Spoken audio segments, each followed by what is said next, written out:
కాకినాడ నగరాన్ని పరిశుభ్రంగా పచ్చదనంతో అభివృద్ధి చేయాలనే లక్ష్యంతో నగరపాలక సంస్థ కమిషనర్ ఎన్వివి సత్యనారాయణ గురువారం ప్రభుత్వాసుపత్రి నుంచి వార్ఫ్ రోడ్ వరకు జరుగుతున్న శానిటేషన్ కార్యక్రమాలను క్షేత్రస్థాయిలో పరిశీలించారు. పాత బస్టాండ్ పరిసర ప్రాంతాలను సందర్శించి పారిశుద్ధ్యం, డ్రైనేజీ, నీటి సరఫరా, రహదారుల పరిస్థితిని పరిశీలించి సంబంధిత అధికారులకు పలు కీలక ఆదేశాలు జారీ చేశారు. పరిశీలన సందర్భంగా కమిషనర్ మాట్లాడుతూ సెంట్రల్ మెడికల్ స్టోర్ సమీపంలో వాహనాల పార్కింగ్ కారణంగా ప్రధాన డ్రైన్ పై నిర్మించిన ఫుట్పాత్ వల్ల డ్రైనేజీ శుభ్రపరిచే పనులకు ఆటంకం కలుగుతోందన్నారు.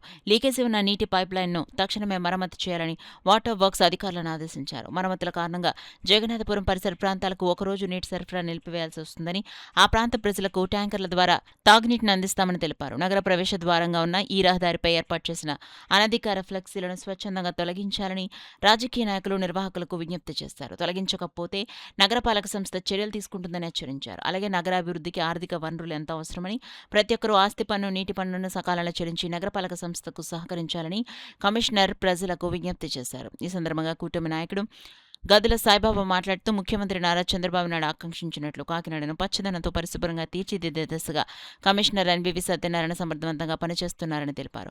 ప్రతిరోజు ఉదయం స్వయంగా క్షేత్రస్థాయిలో పర్యటించి సమస్యలను గుర్తించి వెంటనే పరిష్కార చర్యలు చేపట్టడం అభినందనీయమన్నారు. అధికారులు, ప్రజాప్రతినిధులు సమన్వయంతో పనిచేస్తుండటంతో నగరాభివృద్ధి వేగంగా జరుగుతుందని పేర్కొన్నారు. ఈ కార్యక్రమంలో health officer doctor Prithvi Charan, sanitation supervisor Rambabu, water works DE Lakshminarayana, ఉద్యానవన శాఖ ఏడీ శ్రీనివాసరావు, మున్సిపల్ అధికారులు, సిబ్బంది పాల్గొన్నారు. జనరల్ హాస్పిటల్ ఎదురు నుంచి ఈరోజు ప్రత్యేక డ్రైవ్ పెట్టాము. వారు కూడా కొన్ని షాపులు ఎదురుకు వచ్చేస్తున్నాయి. మీరే చూసారు, షాపులను కూడా వెనక్కి పెట్టాం. ఎవరు 80% కూడా ఆ ట్రీస్ దాటి ఎవరు కూడా షాప్ పెడతకి వీలు లేదు. అట్లాంటి వాళ్ళు పెట్టినట్టయితే నాకు జనరల్ హాస్పిటల్ నుంచి కానీ ఎవరన్నా నాకు కంప్లైంట్స్ మాత్రం వాళ్ళు టేక్ యాక్షన్. అదేవిధంగా శానిటరీ ఇన్స్పెక్టర్ కూడా చెప్పేది ఏంటంటే 80% కూడా కొంచెం మార్జిన్ ఉంది, గోడక ఆనుకుని అవతలే కుండలు తప్పించి ట్రీస్ దాటి పబ్లిక్ ఇన్కన్వీనియన్స్ విధంగా ఎవరైతే బడ్డీలు కానీ కొట్లు కానీ కొడితే మాత్రం వాళ్ళపైన యాక్షన్ ఉంటుంది, ఇవన్నీ రిమూవ్ చేసేస్తామండి. అది ఒకటి మనం పబ్లిక్ చేస్తున్నాము. తర్వాత ఇంకొకటి ఏంటంటే మనకి ఈ ప్రాపర్టీ ట్యాక్స్, వాటర్ ట్యాక్స్ కూడా మనం కలెక్ట్ చేయాల్సిన బాధ్యత ఉంది. ముఖ్యంగా మరి అందరూ కూడా చాలా బాగా కోఆపరేట్ చేసి ఈ ప్రాపర్టీ ట్యాక్స్ అదేవిధంగా మరి వాటర్ ట్యాక్స్ కూడా చెల్లించవలసిందిగా ఫస్ట్గా మిమ్మల్ని అందరూ కూడా రిక్వెస్ట్ చేస్తున్నాము. అంటే ధనం మూలం మిథున జగత్. మరి అట్లాగా ఈ మీరు చెల్లించిన ప్రాపర్టీ ట్యాక్స్, వాటర్ ట్యాక్స్ 2 రకాలు ఉంటాయి. మీటరు, నాన్ మీటరు 2 రకాలు కూడా పన్ను చెల్లించాల్సి కార్పొరేషన్ అభివృద్ధికి సహకరించవలసిందిగా మీ అందరినీ రిక్వెస్ట్ చేస్తున్నాం. ఎందుకంటే మీరు పన్ను చెల్లించింది మళ్ళీ మన కాంట్రాక్టర్ పే చేసి వాళ్ళకి మళ్ళీ బిల్లులు మనం చేయాలి కాబట్టి నిధులు కొంచెం లభ్యత తక్కువగా ఉంది. దయించి అందరూ కోఆపరేట్ చేసి మీ యొక్క బాధ్యతను మీరు నిర్వర్తించండి. మా కర్తవ్యాన్ని మేము నిర్వహిస్తామని ఇందు మూలంగా మీ అందరికీ తెలియజేస్తున్నాం. ముఖ్యంగా మాత్రం జగన్నాథపురం వే వైండనింగ్లో అండర్ ప్రాసెస్లో ఉందండి, ఫుల్ టేక్.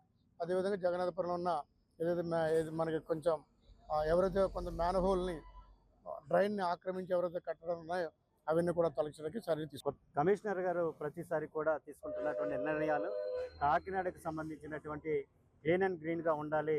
ఏదైతే కొండబాబు గారు ఇది చాలా సుందరమైన నగరంగా తయారు చేయాలన్నారో దానికి సహకారంగా కమిషనర్ గారు కూడా చేయడం చాలా సంతోషదాయకం. ప్రతిరోజు కూడా కమిషనర్ గారు ప్రతి చోటకి వచ్చి ప్రతి ఏరియా కూడా రివ్యూ చేయడం, అక్కడ ఏమి ఇబ్బందులు ఉన్నాయో ఇబ్బందులు అన్నిటిని కూడా ఉదయాన్నే వచ్చి ఆయన కార్యక్రమాలు చేయడం, ఆయనతో పాటు సిబ్బంది ఉన్నటువంటి ఎంహెచ్ఓ గారు కానీ మిగిలిన వాళ్ళు కానీ అందరూ కూడా రావడం అన్నది కాకినాడలో నగరాన్ని సుందరంగా తీర్చిదిద్దుకోవడానికి చాలా సంతోషదాయకమైన విషయం. అదేవిధంగా గతంలో ఎవరైతే ఉన్నారో గతంలో ఉన్నప్పుడు కమిషనర్ సహకరించకపోయినా దాన్ని కూడా సహకరించుకొని ముందుకు తీసుకెళ్ళడం కొండబాబు గారు ఎమ్మెల్యే గారు చేయడం జరిగింది.